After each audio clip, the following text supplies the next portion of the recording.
On va aller dans 1 Corinthiens chapitre 10. « 1 Corinthiens chapitre 10, verset 1er. Et je voudrais vous partager un petit peu sur le rocher spirituel qui nous suit. Ce rocher, c'est Jésus. Ce n'est pas tous les jours qu'il y aura un rocher qui va vous suivre. Mais parce qu'il est spirituel, il nous suit et nous pouvons nous appuyer sur lui. Et Paul rappelle aux Corinthiens que ce qu'ils ont vécu, l'expérience qu'ils ont vécue dans le désert, les Israélites, c'était une expérience spirituelle. Et ils n'avaient pas saisi la profondeur, la valeur de ce qu'ils étaient en train d'expérimenter avec le Seigneur. Ils avaient pris cela à un niveau très superficiel. Et Paul rappelle aux Corinthiens, parce que les Corinthiens étaient tombés dans la légèreté avec les choses de Dieu. À Corinthe, dans l'église de Corinthe, il y avait le péché. Paul dit même, parmi les païens, il n'y a pas ce qui existe au milieu de vous. Et Paul a été obligé de rappeler aux Corinthiens ce qui est arrivé aux Israélites, parce que ce qui leur est arrivé, il dit que ça nous sert d'exemple. L'Ancien Testament nous sert d'exemple, non pas en termes de doctrine, mais en termes d'expérience, d'avertissement concernant les jugements de Dieu, la haine de Dieu sur le péché. Donc toutes ces choses, toute l'histoire du peuple d'Israël sous la loi est là pour nous exhorter, nous rappeler au bon sens, ne pas nous laisser aller. Au verset 1er, Paul dit « Frères, je ne veux pas que vous ignoriez que nos pères ont tous été sous la nuée, qu'ils ont tous passé au travers de la mer, qu'ils ont tous été baptisés en Moïse dans la nuée et dans la mer, qu'ils ont tous mangé le même aliment spirituel, qu'ils ont tous bu le même breuvage spirituel, car ils buvaient à un rocher spirituel qui les suivait, et ce rocher était Christ. Mais la plupart d'entre eux ne furent point agréables à Dieu, puisqu'ils périrent dans le désert. Or, ces choses sont arrivées pour nous servir d'exemple, afin que nous n'ayons pas de mauvais désirs, comme ils en ont eu. Amen. Donc, Paul rapporte les événements qu'il cite ici. Il donne la nature spirituelle de ce qui est arrivé quand le peuple d'Israël a quitté l'Égypte. Il dit qu'ils ont été sous la nuée, qu'ils ont passé au travers de la mer, qu'ils ont été baptisés en Moïse. Ils ont été baptisés en Moïse quand ils sont passés au travers de la mer. Ce n'était pas juste être secouru, être sauvé, partir, mais c'était un baptême. C'est comme ça que Dieu voyait ce qui se passait avec son peuple. Et que l'aliment, la manne qui leur a été donnée était un aliment spirituel, ça venait d'en haut. Ça venait du Seigneur. Que le breuvage qu'ils buvaient, c'était un breuvage spirituel. Lorsque Moïse a frappé le rocher a donné, Moïse dit au moins à 2 reprises, il dit que Dieu a fait couler de l'eau du rocher le plus dur. Le plus dur. Et les miracles qui ont eu lieu, c'est parce que le rocher qui les suivait était spirituel, Jésus. Donc le peuple d'Israël était appelé quelque part dans quelque chose de spirituel. Et eux, ils n'ont pas vu ça. Ils n'ont pas compris la richesse spirituelle de leur expérience. Ils ont été éprouvés dès les premiers instants où ils ont quitté l'Égypte. Et ils n'ont pas eu cette lumière, que Dieu les suivait, que Dieu était avec eux. Et que même la Bible nous dit ici que Jésus les suivait. Hein? Déjà là, on peut voir que le Seigneur, il n'a pas existé quand il est né. Hein? Mais le Seigneur a toujours été. Et le Seigneur les suivait. Il était le rocher spirituel. Et c'est en tant que rocher spirituel qu'il voulait prendre soin d'eux, qu'il allait prendre soin d'eux. Et quand ils ont eu soif et qu'ils ont murmuré, ce rocher spirituel a fait un miracle et a donné de l'eau à partir d'un rocher naturel. Ce qui nous montre que Dieu est prêt à prendre soin de son peuple. Il sait comment prendre soin de son peuple. Il n'est pas limité. Vous imaginez ce miracle faire sortir de l'eau d'un rocher? Ils étaient dans le désert, on dirait que c'est rien. S'il y a bien quelque chose auquel ils n'auraient pas regardé, c'était ce rocher. S'il y avait un pronostic, on n'aurait pas pronostiqué sur un rocher pour rendre de l'eau. On aurait peut-être été fouillé dans le désert et s'attendre à ce que du désert, que l'eau, le miracle se passe à partir du désert. Hein? C'est ce qu'on aurait attendu, non? Mais Dieu, le Seigneur, a fait un miracle à partir d'un rocher. Et c'était une leçon pour nous. Jésus est notre rocher. Non seulement un rocher sur lequel on s'appuie, parce qu'un rocher c'est solide, mais un rocher qui donne de l'eau de la vie. Mais c'est un rocher spirituel. Et le peuple d'Israël cherchait de l'eau d'une manière naturelle, il cherchait de la nourriture d'une manière naturelle. Et Jésus l'a dit dans Matthieu chapitre 6, ce sont les païens qui cherchent ces choses, manger, boire, se vêtir.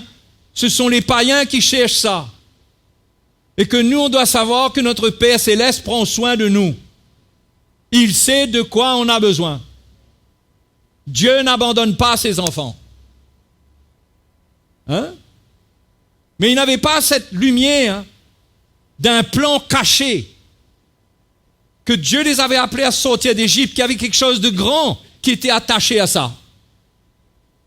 Ce n'était pas simplement parce qu'ils souffraient, parce que Dieu avait compassion d'eux. Bien sûr que le Seigneur a eu compassion d'eux lorsqu'ils étaient en Égypte. Ils étaient sous l'esclavage de Pharaon. Ils étaient maltraités. Le Seigneur a eu compassion d'eux, ça c'est sûr. Mais leur sortie d'Égypte, ce n'était pas juste pour que le Seigneur les libère de leur souffrance. Ce n'était pas juste cela. Parce qu'au fait, ils allaient quitter l'Égypte, mais ils allaient aller dans le désert et ils allaient encore être éprouvés. Hein? Donc ce n'était pas le passage de l'Égypte à une vie facile. Vous comprenez? Et la manière dont, quand Paul dit que le rocher qui les suivait, c'est un rocher spirituel, cela nous montre comment nous devons nous attendre au Seigneur d'une manière spirituelle. Plus. Parce que le reste, le Seigneur peut prendre soin de nous. Il va le faire. Il ne va pas nous laisser mourir de faim. Il va prendre soin de nous d'une manière ou d'une autre. Mais ce qui est important, c'est de comprendre l'aspect spirituel du salut. Nous, dans notre nature humaine, on a tendance à considérer le salut d'un point de vue humain. C'est qu'on a des besoins, on souffre. On a besoin d'un Dieu qui fasse des miracles pour nous. On a besoin d'un meilleur travail. On a besoin d'un meilleur salaire. On a besoin d'avoir ce qu'il faut pour vivre sur la terre. Et notre nature humaine a une conception de Dieu qui n'est pas celle que Dieu veut nous donner. Parce que toutes ces choses que nous ressentons, ces choses dont nous avons besoin, ce n'est rien pour le Seigneur. Le Seigneur peut les faire et il veut les faire et il va les faire. Il va prendre soin de nous. Mais le Seigneur les a tirés d'Égypte et les a fait passer par le désert pour les éprouver, parce que Dieu voulait voir ce qu'il y avait dans leur cœur, et Dieu, en les éprouvant dans leur cœur, avait un plan, avait quelque chose de spirituel attaché à ce plan. Ce n'était pas juste le plan d'un peuple qui souffrait et que le Seigneur allait soulager en les tirant du joug de Pharaon. mais c'était un peuple pour lequel Dieu avait un plan. Hein? Dieu avait un plan. Pas un plan simplement terrestre. Ils étaient appelés à former la nation qui allait accueillir le Messie. Ils avaient eu cet appel glorieux de former ce peuple duquel allait sortir la postérité de la femme qui allait vaincre le serpent, Jésus-Christ qui allait venir. C'était leur appel. Il fallait qu'ils soient dignes de cela. Il fallait que Dieu les éprouve, que Dieu travaille leur vie, que Dieu les amène dans ce pays où coule le lait et le miel et qu'ils ne fassent pas de ce pays un gâchis. Donc avant qu'ils arrivent, le Seigneur voulait les éprouver. Et parce que Dieu les éprouvait, le rocher qui les accompagnait était spirituel. C'était pas un rocher qui allait donner de l'eau à chaque instant. C'était pas un rocher qui allait faire leur caprice dans le désert. C'était un rocher spirituel. C'est-à-dire, Jésus était là, il pouvait s'appuyer sur lui, mais il a des choses en lui à faire qui sont bien précises. Et il ne faut pas se laisser distraire par les choses de la chair, mais il faut rester connecté avec les choses spirituelles qu'il veut transmettre à son peuple. Et c'est un des aspects de la vie chrétienne, de la difficulté de la vie chrétienne et de la raison de la croix. Hein. C'est de supporter des souffrances, mais de rester connecté avec ce que le Seigneur a pour nous. Sachant que ce que le Seigneur a pour nous, c'est pas juste une guérison. Bien que le Seigneur veut nous guérir. Il est mort à la croix pour ça aussi. Ce que le Seigneur veut, c'est pas juste nous donner du bon temps. Parce que si vous continuez à lire, vous êtes toujours dans 1 Corinthiens?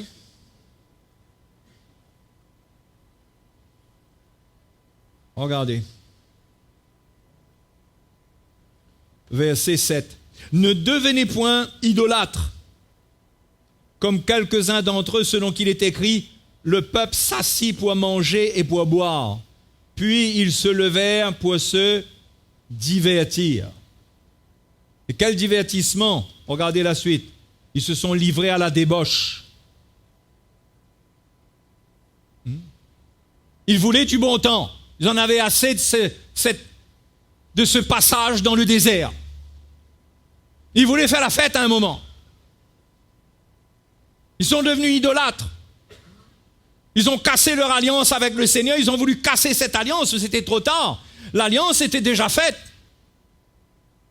Ils voulaient s'approprier un Dieu, un Vaudan, qui n'allait pas leur parler, qui n'allait rien leur faire et qui allait les laisser faire la fête. Manifester la chair et le péché. Et c'est l'avertissement que Paul donne, c'est de faire attention.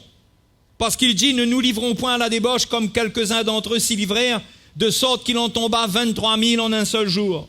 Ne tentons point le Seigneur comme le tentèrent quelques-uns d'entre eux qui périrent par les serpents. Ne murmurez point comme murmurèrent quelques-uns d'entre eux qui périrent par l'exterminateur. Ces choses leur sont arrivées pour servir d'exemple. Et elles ont été écrites pour notre instruction. C'est arrivé pour servir d'exemple. Et c'est écrit pour nous, pour servir d'instruction. À nous qui sommes parvenus à la fin des siècles, à nous qui sommes chrétiens, dans l'ère du christianisme, depuis la venue de Jésus, depuis 2000 ans, c'est de ça qu'il parle. À nous qui sommes parvenus à la fin des siècles. Ainsi donc que celui qui croit être debout prenne garde de tomber. Mais la bonne nouvelle, c'est le verset 13. Aucune tentation ne vous est survenue qui n'ait été humaine, et Dieu qui est fidèle ne permettra pas que vous soyez tentés au-delà de vos forces. Mais avec la tentation, il préparera aussi le moyen d'en sortir afin que vous puissiez la supporter.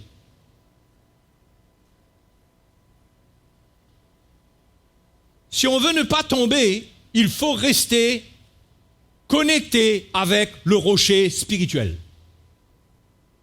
Il faut savoir que c'est un rocher spirituel qui est fait pour nous nourrir spirituellement, qui est là pour nous nourrir spirituellement.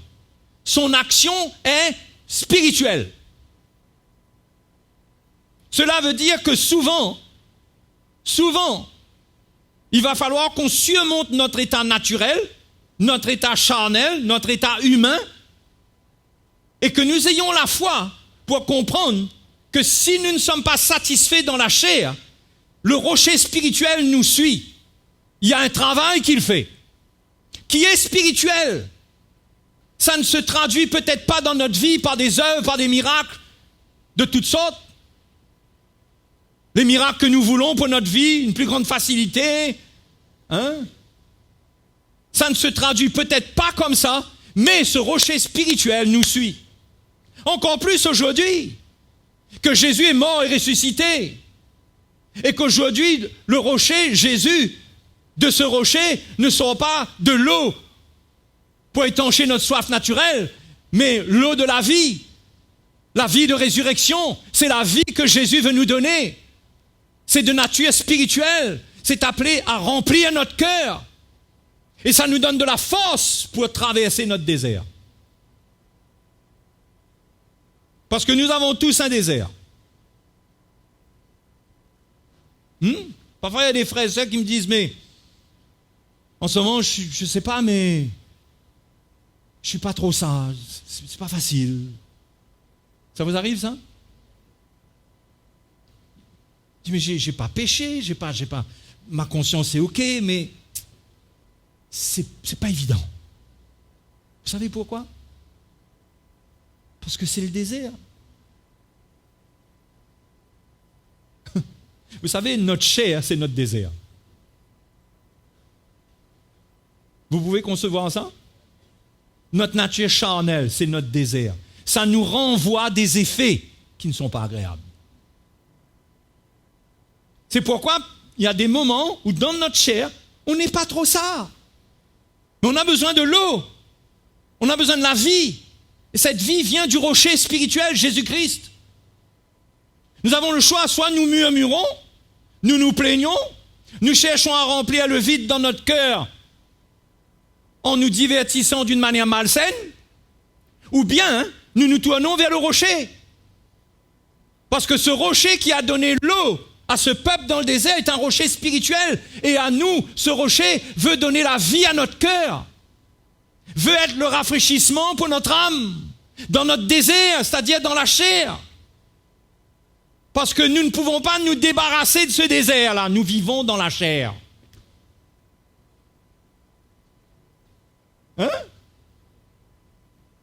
Notre chair, c'est notre désert. On vit avec. On doit passer dedans. Et le Seigneur est le rocher spirituel qui nous suit. Il nous demande de ne pas murmurer, de ne pas le tenter, de ne pas l'abandonner, de lui faire confiance. Il va prendre soin de nous. Il va nous donner un aliment spirituel. Il va nous nourrir de ce qu'il est de sa parole. Il va nous nourrir, il va nous rafraîchir de l'eau de l'esprit. C'est spirituellement que le Seigneur nous accompagne.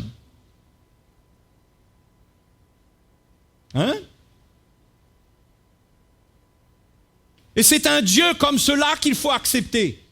C'est un Dieu comme ça qu'il faut accepter. Que lorsque ça ne va pas,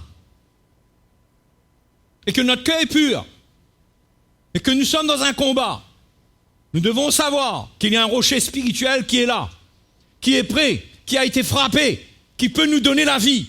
À nous de le chercher, à nous de l'invoquer. Et si nous passons un peu de temps dans le désert,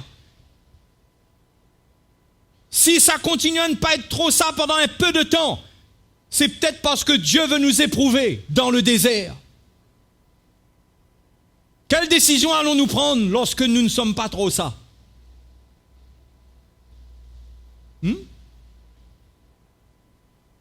Comme ça qu'on peut gâter notre cœur, on peut murmurer, on peut se plaindre de notre sort.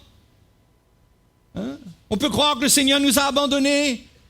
Mais mon frère, ma soeur, nous tous, nous avons une chair qui parfois fait que nous ne sommes pas trop ça. Et si nous ne veillons pas sur nous, nous pouvons nous décourager.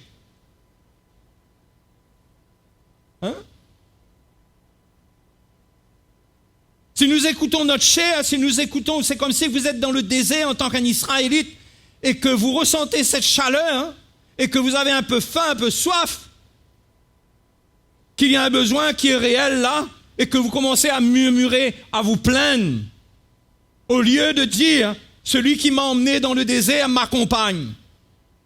Paul a dit, si je vis dans la chair, je vis dans la foi au Fils de Dieu, qui s'est livré lui-même pour moi. Si je vis dans la chair, mais je vis dans la foi. Si je passe le désert, je reste dans la foi. Et je veux vous encourager pendant cette année qu'il y a un rocher qui nous suit.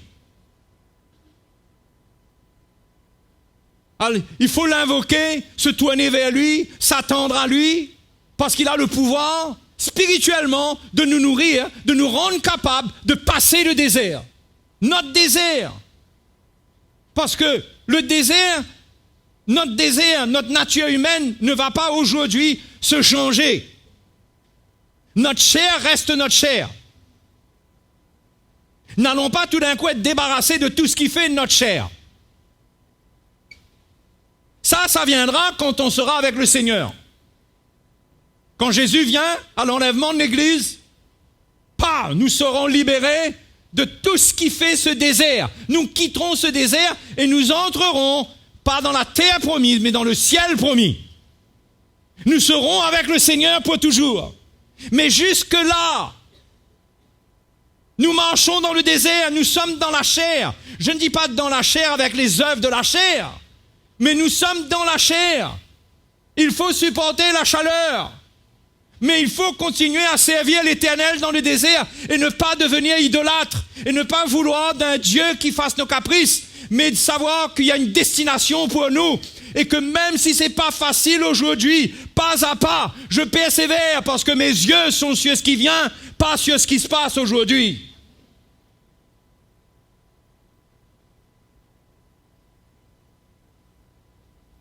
Il y a trop de messages d'évangile pour faire croire aux chrétiens que la vie doit être belle pour eux tout le temps. Que le chrétien, lui, il est appelé à être prospère, à être tout le temps dans la joie, à être tout le temps au top spirituellement. Eh bien, être au top spirituellement, c'est justement prendre sa croix.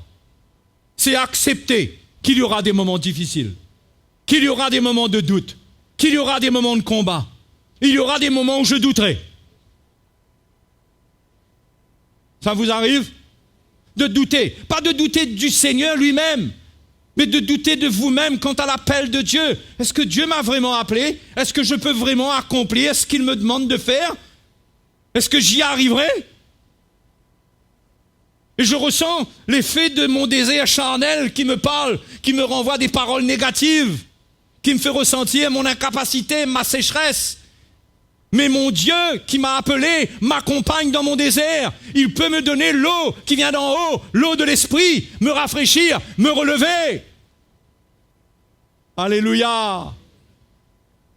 Donc les frères et les sœurs, il faut prendre courage. Parce que dans la chair, le désert ne se transformera pas tout d'un coup en étang d'eau. Allez pas lire la Bible dans les promesses qui sont données, les promesses qui sont très souvent messianiques, disant que le désert se changera en étang d'eau, et de croire que tout va devenir impeccable. Il y a une chose dans le désert, ce sont les oasis. Vous connaissez les oasis? C'est fait pour rafraîchir le voyageur, pour lui donner du repos. Mais quand vous êtes en route vers la terre promise, vous ne pouvez pas caler dans l'oasis. Vous ne pouvez pas vous installer là. Il y a un moment où vous êtes rafraîchi, il y a un moment où il faut reprendre la route. Et avec le Seigneur, c'est pareil. Il y a un moment où vous êtes super bien, vous êtes rafraîchi. Il y a un moment où c'est plus difficile. On dirait que vous avez repris la route du désert. Vous êtes éprouvé, vous faites face à des choses dans votre chair qui se manifestent dans le désert. Parce que le désert éprouve. C'est le désert qui tire du cœur de l'homme les murmures cachés, les pensées tordues, les plans qui ne sont pas purs. C'est le désert révèle cela. C'est pourquoi le Seigneur veut nous éprouver. C'est pourquoi nous aurons des moments difficiles. Et il ne faut pas abandonner, se décourager dans ces moments. Mais il faut continuer à chercher le Seigneur. Il faut continuer à servir le Seigneur. Il ne faut pas laisser le désert devenir notre cimetière.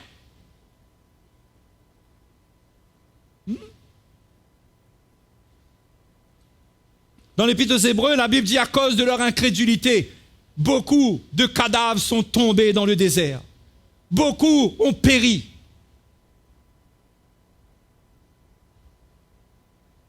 Faisons attention que nous ayons un moment, un passage un peu difficile pour diverses raisons. Peut-être que vous êtes dans une période où votre faiblesse est mise à l'épreuve, où votre faiblesse est un peu atteinte, où vous ressentez qu'il y a des choses qui sont atteintes dans votre vie, que vous n'aimez pas. Peut-être qu'il y a des choses que vous croyez avoir vaincues, et de temps en temps, on dirait qu'on cherche à revenir. Mes frères et sœurs, tiens ferme. Tiens ferme. Il y a des moments où ton caractère ressurgit. Il y a des moments où il y a des choses que tu dis, tu n'as pas envie de dire. Il y a des moments où tu es éprouvé sur le plan de ton caractère. Ça fait pas de toi tout d'un coup quelqu'un qui vit dans le péché, ça. Mais tu es tenté. Ta chair est éprouvée. La faiblesse de ta chair est mise à nu. Tu ressens que tu es fragile. Tu ressens que tu es vulnérable. Il faut s'accrocher au Seigneur. Il est le rocher spirituel. La solution, c'est pas qu'il transforme le désert. Vous comprenez ça? La solution, c'est pas qu'il te donne une vie meilleure dans la chair. La solution, c'est qu'il est un rocher spirituel. C'est que tu t'abreuves de sa source spirituelle, de sa vie spirituelle. C'est ça qu'il veut te donner. La victoire, c'est pas changer le désert. La victoire, c'est recevoir la vie en nous et aller passer dans le désert.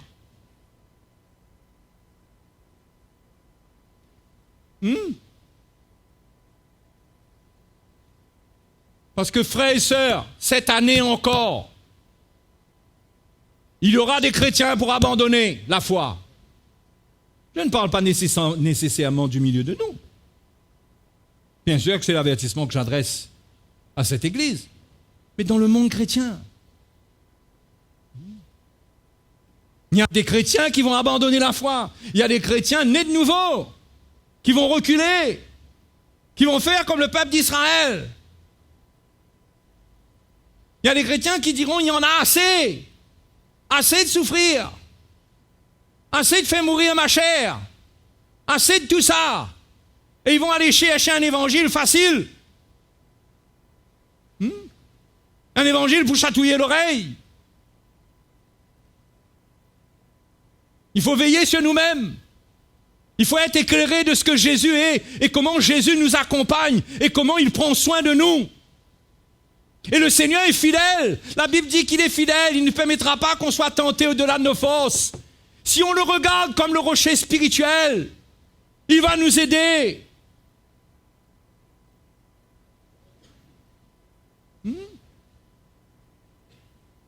Il ne faut pas laisser nos faiblesses nous décourager. On a des faiblesses. Il ne faut pas que nos faiblesses nous privent de la communion avec le Seigneur. Au contraire. Au contraire. S'il y a un moment où on a besoin du Seigneur et où le Seigneur sait qu'on a besoin de lui, c'est quand on ressent nos faiblesses. Mais parfois, quand on sent qu'on faiblit, on a tendance à se décourager et à dire « Je n'arriverai jamais ». Mais le Seigneur peut te fortifier, peut te rafraîchir, peut te relever. Dans ce moment qui est difficile, dans ce moment où le désert chauffe, dans ce moment où tu peux te condamner facilement parce que tu ressens que tu n'aimes pas ce désert-là. Et le fait que tu n'aimes pas ce désert, tu peux finir par pointer le doigt vers le Seigneur pour dire, Seigneur, mais pourquoi tu permets que les choses sont comme cela dans ma vie? Mais mon frère, c'est ton désert. La seule solution, c'est le rocher spirituel. La seule solution, c'est qu'il rafraîchisse ton cœur. C'est qu'il te nourrisse spirituellement. Et il y a des miracles qu'il va faire. D'ailleurs, il l'a fait, le miracle du rocher. L'eau, le rocher s'est ouvert et a donné de l'eau. Extraordinaire.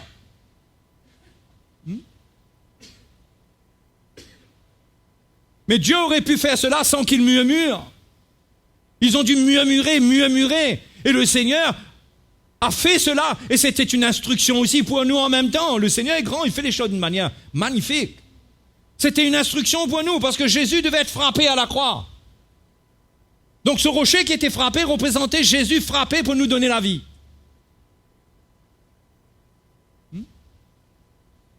Mais ce rocher aurait pu lui donner de l'eau, sans qu'il murmure, simplement en acceptant que là c'est un passage.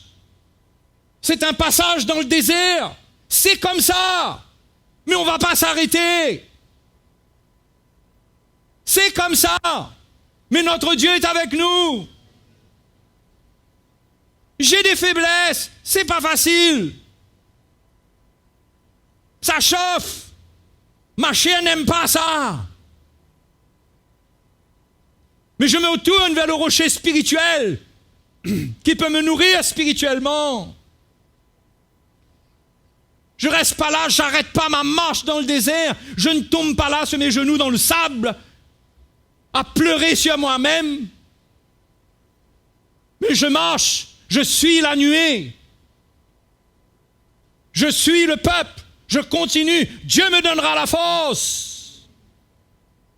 Et frères et sœurs, Dieu vous donnera la force. N'écoutez pas le mensonge du désert. Le désert, c'est pas pour vous. La terre promise est pour vous. Mais le désert, c'est un passage. Il faut le supporter pour sortir dedans. Il faut vous supporter. Vous avez compris ce que je suis en train de dire? Il faut vous supporter. Il y a des gens qui ne se supportent pas, qui ne s'aiment pas. Hein? Vous avez hérité d'un désert. De vos parents. De manières, de sentiments, de désirs, de choses qui sont charnelles, des choses qu'en plus vous avez nourries après vous-même dans votre vie. Votre désert est rempli de serpents et de scorpions qui cherchent à vous mordre. Mais Jésus est mort pour nous donner la vie, pour nous tirer de ce désert. Mais il faut être patient. Il faut être patient. Hein? Les frères et les sœurs, le chrétien doit apprendre la patience. Il doit apprendre la patience dans l'épreuve. Il doit apprendre, quand il est éprouvé, à garder son cœur pur, à attester qu'il aime Dieu, quel que soit le prix, quelle que soit la température du désert, quels que soient les ennemis qui attaquent dans le désert. Mais son cœur est pour le Seigneur. Il tient ferme. Et Dieu l'amènera d'oasis en oasis jusqu'à ce qu'il arrive à la frontière. Et quand il arrivera à la frontière, il sera prêt pour entrer. Alléluia. Ne vous arrêtez pas à vos faiblesses. La Bible nous dit que le Seigneur est fidèle, il prend soin de nous dans nos faiblesses.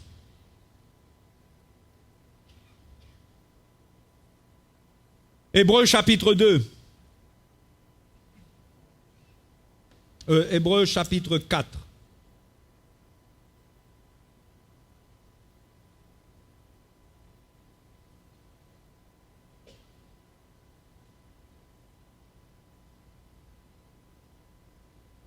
Ainsi, verset 14, puisque nous avons un grand souverain sacrificateur qui a traversé les cieux, Jésus, le Fils de Dieu, demeurons fermes dans la foi. Vous voyez, dans le désert, vous devez avoir la foi.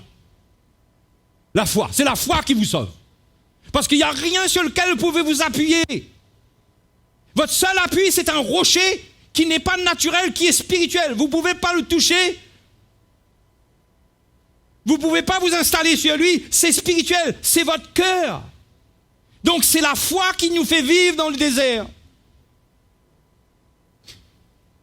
Demeurons fermes dans la foi que nous professons, car nous n'avons pas un souverain sacrificateur qui ne puisse compatir à nos faiblesses. Au contraire, il a été tenté comme nous en toutes choses sans commettre de péché. Où est-ce que Jésus a commencé à être tenté? Où est-ce qu'il a commencé à être tenté? Dans le désert.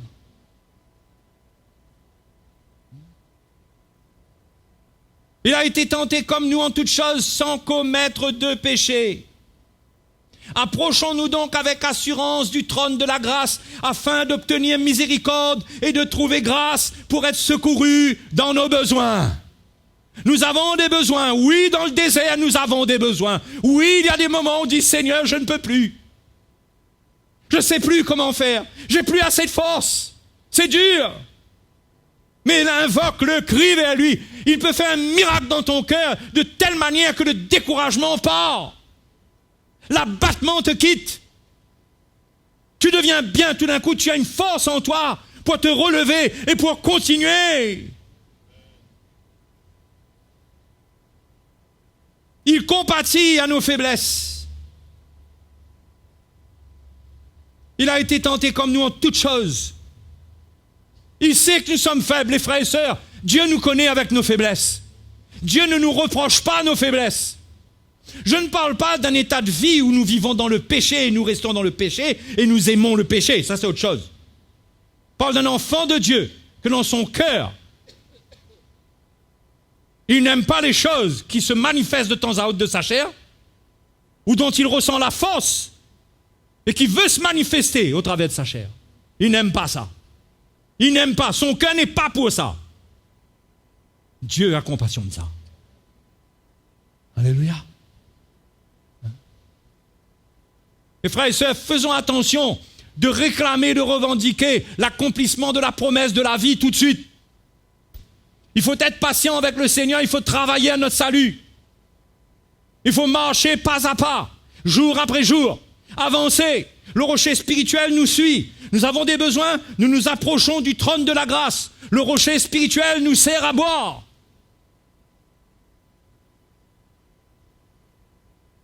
Faisons attention cette année de nous isoler dans le désert.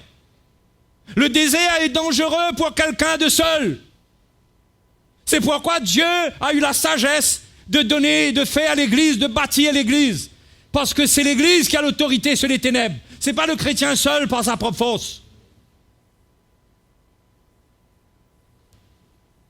Le désert est dangereux pour les gens qui veulent marcher tout seuls. Il faut être ensemble. L'instruction du désert, c'est qu'il y a un peuple qui est sorti. Ils sont tous restés ensemble. Ils ont fait route ensemble. Ceux qui ont triomphé sont restés ensemble.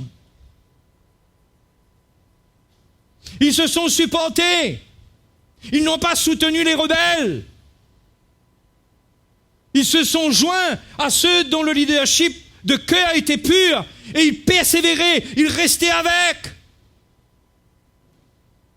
Et ils étaient éprouvés. Mais ils avaient la victoire. Alléluia. Hein? Mais attention de prendre ce rocher comme un rocher, non pas spirituel, mais naturel. De vouloir monter sur lui, de vouloir le sentir, de vouloir de lui des choses pour notre chair. Attention, c'est un rocher spirituel. Le premier grand miracle qu'il fait, c'est qu'il change tes attitudes, il change ton cœur, il met une autre pensée en toi, un autre esprit de vie. Un autre esprit de vie. C'est extraordinaire avec le Seigneur. Parfois, on peut être abattu, on peut être fatigué, mais on cherche un peu le Seigneur et on lui parle sincèrement. La Bible nous dit qu'il y a eu une deuxième fois où le peuple a murmuré, ils avaient soif. Et cette fois-ci, Dieu a dit à Moïse, tu te tiendras devant le rocher et tu parleras au rocher. Et le rocher donnera de l'eau. Vous savez ce que Moïse a fait? Il a frappé le rocher. Il était agacé par ce peuple-là. Pourtant, la Bible nous dit que c'était un homme plus patient qu'aucun homme de son époque. Ils avaient poussé Moïse à bout. Mais il suffisait de parler au rocher. Le rocher a été une première fois frappé. La deuxième fois, il ne fallait pas frapper. C'est pourquoi Moïse a été puni. Il n'est pas entré dans la terre promise. Parce qu'il a frappé le rocher et 2 fois en plus. Il fallait parler. Et les frères et sœurs, On n'a pas besoin de frapper le rocher. Le rocher a déjà été frappé. Il suffit de lui parler pour qu'il rende l'eau. Pour qu'il nous donne de l'eau. Et il y a des moments où on est fatigué, on est éprouvé, on est épuisé. On ne sait pas comment on va faire. Ne regardons pas aux hommes, ne regardons pas aux frères et sœurs dans la chair, ne regardons à rien de charnel. Le rocher, c'est pas ce que nous voyons avec nos yeux, c'est spirituel. Il y a une puissance dans l'esprit. Le Seigneur est là, il a dit, je suis avec vous tous les jours jusqu'à... Le monde est fini là? C'est à nous de rester dans la foi. Ça, c'est notre part. Notre responsabilité, c'est de garder la foi. Ce n'est pas la responsabilité du Seigneur. Ah oui! La foi, c'est notre responsabilité.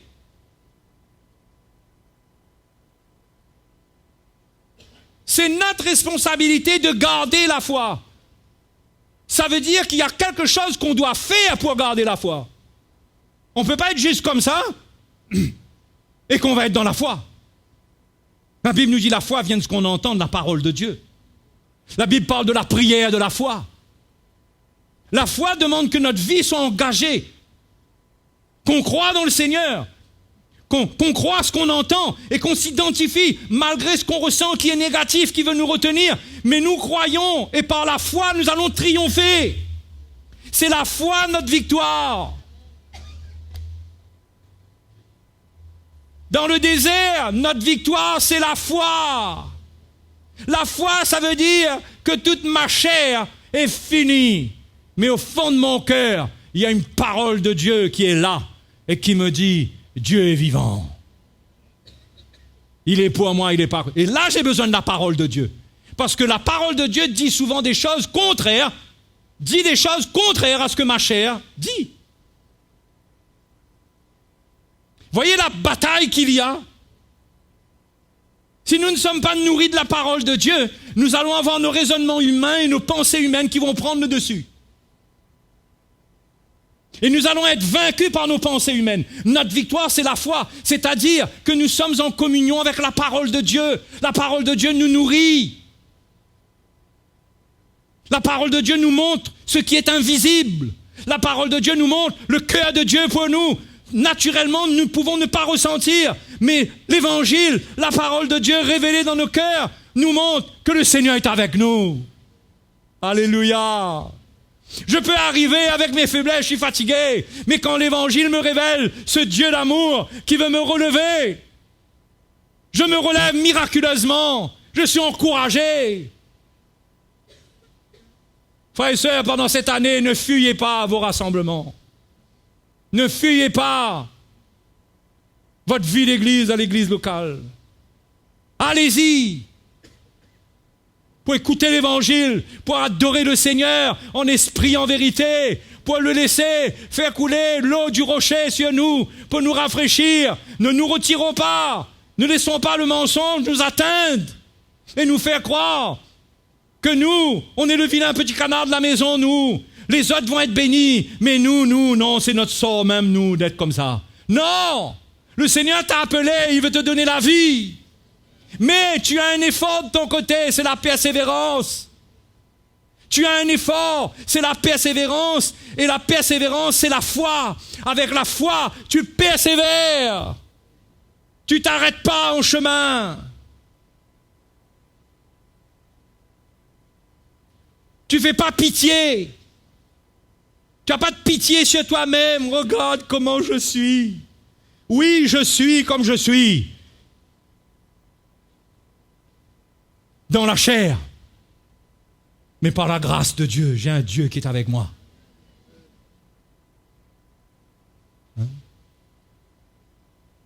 Même dans la prière. Regardez Romains chapitre 8.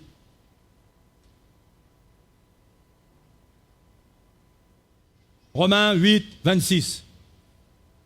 De même aussi, l'Esprit nous aide dans notre faiblesse. En quoi consiste la faiblesse? Eh bien, c'est écrit après, car nous ne savons pas ce qu'il convient de demander dans nos prières.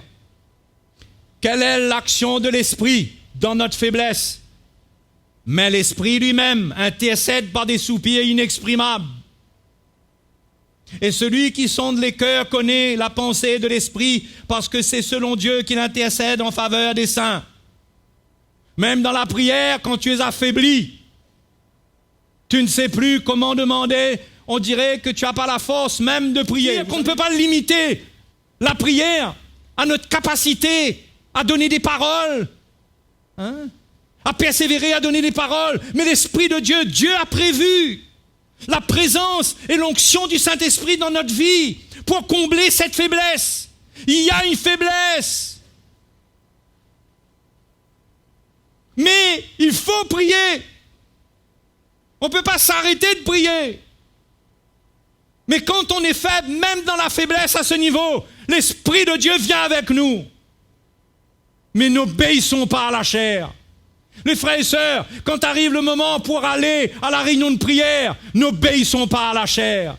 Pas d'une manière absolue. Pas d'une manière légaliste. Mais la Bible parle de la coutume de quelques-uns d'abandonner l'assemblée. La coutume. C'est-à-dire, il y a des gens, pour eux, c'est une habitude de ne pas être dans ce que Dieu a prévu et dans ce dans quoi Dieu veut les appelle à se nourrir. Donc, ils sont fragiles parce qu'ils ne se nourrissent pas, ils ne viennent pas manger la manne là où il y a. Si vous écoutez votre chair, vous ne ferez pas d'effort de persévérance dans la prière en allant avec les frères et sœurs le matin quand il y a une réunion de prière. Ou le soir, ici et dans les lieux de prière, de venir, même qu'on ressent qu'on n'est pas trop ça ou je sais pas trop quoi, mais l'Esprit va m'aider dans ma faiblesse.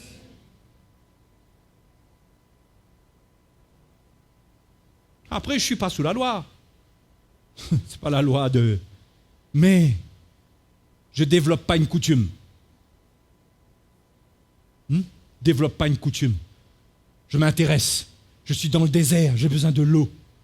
J'ai besoin de la manne spirituelle, j'ai besoin de l'eau spirituelle, j'ai besoin de mon rocher spirituel, j'ai besoin de parler à mon rocher spirituel.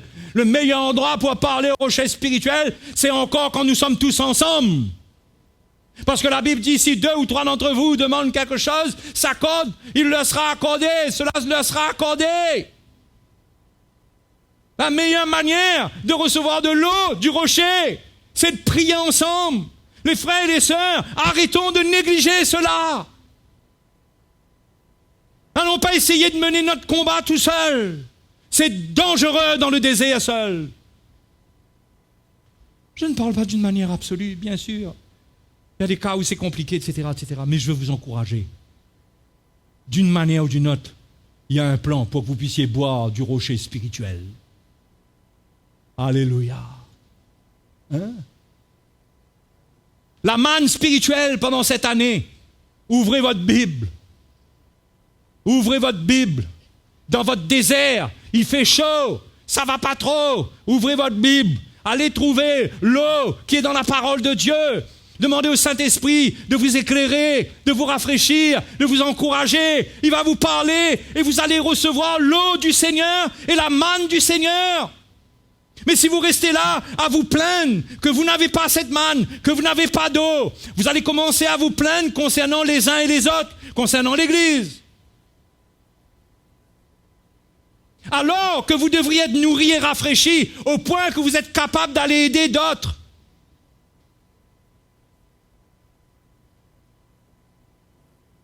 Le chrétien a cette responsabilité de s'édifier personnellement. Qui comprend? Pas compter que les autres s'édifient pour moi. Ça, c'est très malsain, ça, hein? Ah oui, il faut que les autres s'édifient pour moi. Je ne le formule pas comme ça. Mais je peux être en train de dire, les frères font pas un cas avec moi, non? Pourquoi est-ce qu'il faudrait que les frères fassent un cas avec toi? Est-ce que c'est une obligation? Il y a une loi maintenant, ça? Ça, c'est le cœur du Seigneur qui est dans la vie des frères et sœurs. Mais Dieu peut t'éprouver dans ton désert et t'amener à prendre ta responsabilité. Elle te dit, tu as besoin de me chercher. Arrête de t'appuyer sur les uns et sur les autres seulement. Cherche-moi. Lis ma parole. Il y a un robinet que le Seigneur nous a donné, je vous dis, on ne l'ouvre pas. Un jour, il va finir par se casser. C'est le parler en langue. C'est le parler en langue. Ça, c'est un robinet qui a tendance à se rouiller, ça. C'est pas quelque chose de technique d'aller parler en langue. C'est pas quelque chose qu'on dit, voilà, je vais parler en langue. Mais c'est un état de cœur où on a une soif. On a besoin du Seigneur. Et au fait, c'est pas quelque chose qu'on prévoit, mais pendant qu'on prie, on prie en langue. Ça nous donne des moments peut-être un peu plus longs, un peu plus... Vous savez, on s'approche du Seigneur. C'est nourrissant, c'est rafraîchissant. Pour ceux qui sont baptisés dans le Saint-Esprit, je vous encourage. Il y a toutes sortes de moyens de boire au rocher spirituel. Mais on n'utilise pas. Vous savez pourquoi? Parce que ce rocher-là, on ne le considère pas comme un rocher spirituel. On veut qu'il nous rende bien comme ça.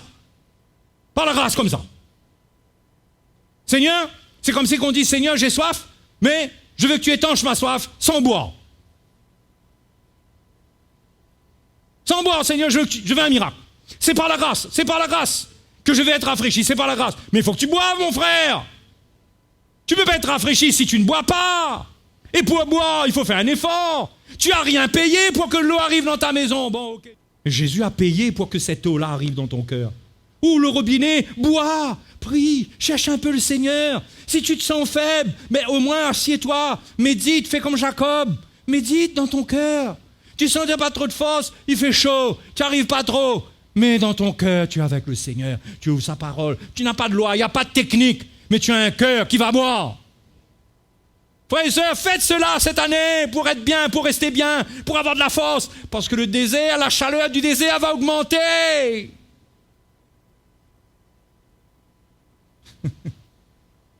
Plus on se rapproche de la frontière, plus il y a de l'opposition. C'est pas comme s'il reste encore 10 km à faire. Ouf, là ça devient facile là maintenant. Là maintenant on sent qu'on est dans la ligne droite, on redescend nous là. Jusqu'au dernier, le combat va être ardu.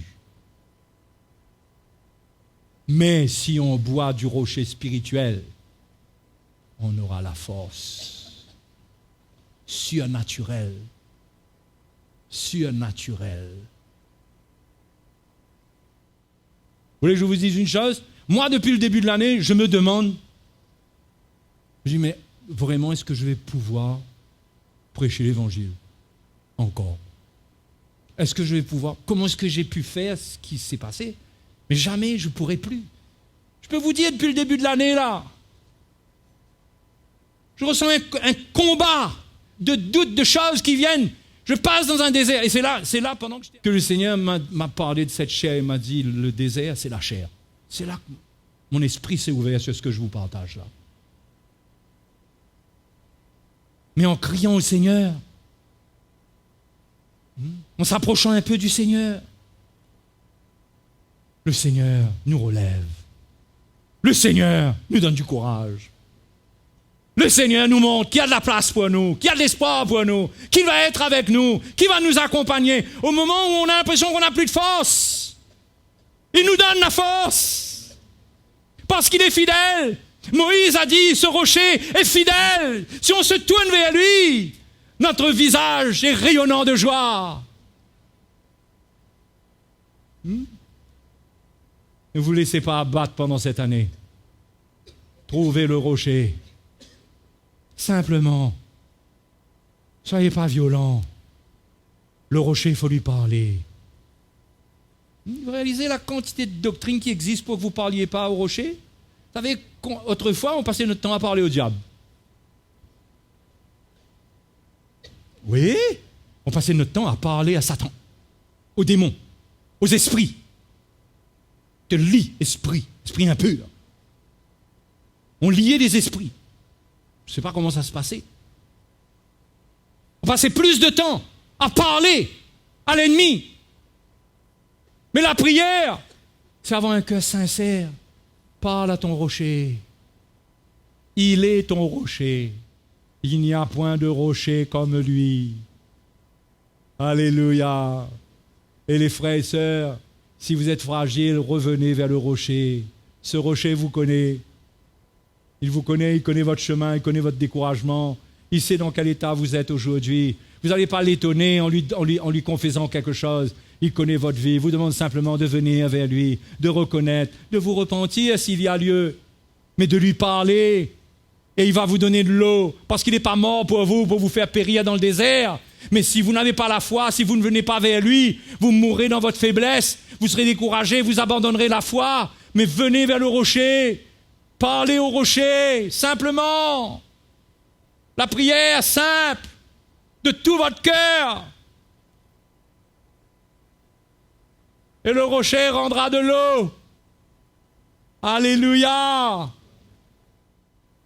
Mes frères et mes sœurs, on a tous des combats. Je viens de vous raconter mon combat. Et il y a des moments où on a des combats. On a des luttes. Il y a des attaques de l'ennemi. Il y a des attaques de notre chair. On est comme dans le désert. Les Amalécites attaquent d'un côté. Amalek attaque d'un côté. Les Philistins attaquent de l'autre côté. On subit des attaques. Ça ne fait pas de nous des chasseurs de démons, ça. Parce que la Bible dit résister. Résister dans le mauvais jour. Vous avez un mauvais jour?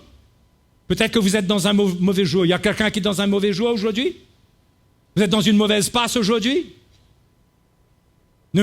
Faites attention à la manière que vous vous tournez vers le rocher et que vous exigez de ce rocher qu'il vous donne ce que vous demandez, de l'eau. Et pas l'eau qu'il veut vous donner, mais de l'eau pour votre chair. Faites attention, faites-lui confiance.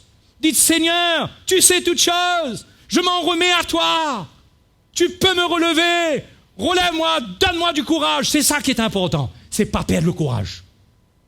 Hein? C'est ça, parce que le feu peut continuer, mais pourvu que je ne perde pas courage. Si je perds courage, là, je tombe dans le désert, c'est pour périr dans le désert. Je veux mourir en Canaan. Et vous? Hein? Je veux mourir en Canaan. Je veux entrer en Canaan. Je veux que le rocher me donne de la force pour y arriver. Je veux aller me nourrir des fruits qui n'existent pas, qui n'existent nulle part ailleurs. Des fruits que l'homme ne peut pas porter seul. Des fruits qu'on est appelé à porter à deux, tellement ils sont gros. Les fruits de l'esprit, la vie de l'esprit. Je veux goûter à cela. Je ne dois pas me décourager. Il y a des moments où ma chair me fera ressentir. Tu es nul, tu vois. Et le diable viendra ajouter son mot. C'est vrai, je confirme.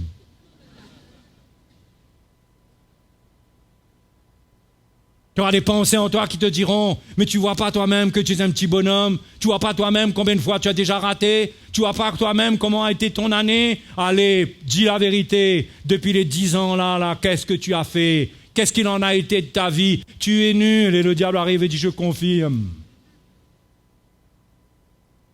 Si tu n'as pas la foi pour te relever dans ce moment-là, tu vas écouter ces voix-là dans le désert. Elles vont te rendre fou et folle. Elles te feront perdre la tête et te feront perdre la foi.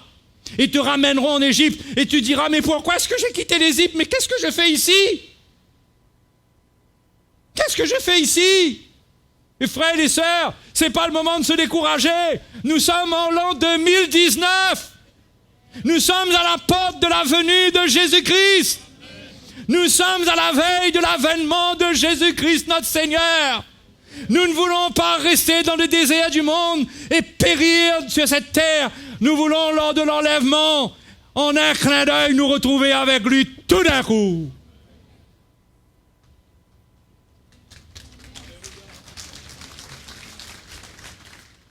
J'avais pensé qu'en l'an 2000, le Seigneur serait venu. 19 ans après, on est toujours là.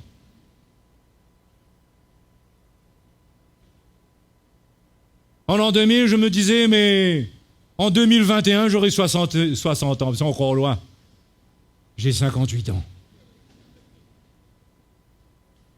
Le temps passe et je passe dans mon désert même. Et mon désert, il ne s'enrichit pas, il s'appauvrit. Il a un peu de douleur par-ci, un peu de douleur par-là. Mais je dois avancer, aller de l'avant. Alléluia. Parce que Jésus revient bientôt. Quand? Je ne sais pas. Je ne sais pas quand. Bientôt. Il revient, et ça fait 2000 ans qu'il a dit ça. Dans l'Apocalypse, il dit, je reviens bientôt. Mais il y a des choses qui se passent sur cette terre-là. On sent que les choses se mettent en place. Mes frères et mes sœurs, ce n'est pas le moment de tomber dans le désert, dans l'incrédulité, et de dire, ce Dieu-là, j'en ai assez de cette affaire-là, ce message de la croix, cet évangile-là, hein, cette pensée qu'il faut souffrir tout le temps-là, j'en ai assez de cela, je veux vivre ma vie. Va pas vivre ta vie, tu vas la perdre. Vis la vie du Seigneur, accroche-toi dans le désert. Et même quand il y a la tempête, j'attrape la main de mon frère. Si tout le monde est attaché là, il y en a un qui n'est pas dans la tempête, qui voit clair quelque part, qui va nous faire sortir de cette tempête-là. Hein? Lâche pas la main de tes frères et sœurs. Lâche pas la main de tes frères et sœurs. Quand ça souffle, tes yeux ne voient plus. On dirait que le sable te brûle les yeux. Ça souffle de toutes parts. Reste bien unis aux frères et sœurs. Le Seigneur nous amènera à bon port. Alléluia! Jésus est grand! Et il est fidèle, et il nous relève, et il veut te relever ce matin. Tu es faible? Mon frère, nous tous, on a des moments de faiblesse. Ne crois pas que le prédicateur... Ça, c'est un bouc fort, ça. Ah, il est fort, lui. Il prêche.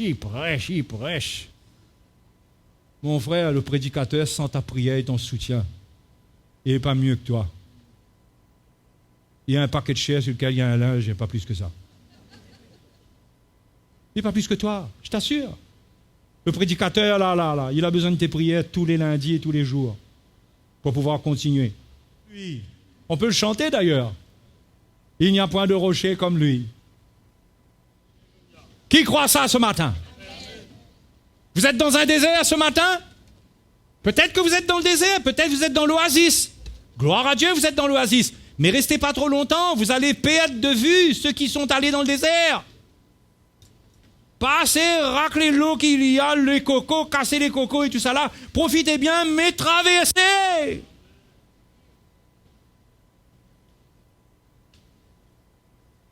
Alléluia. Merci Seigneur. Nul n'est saint comme le Seigneur.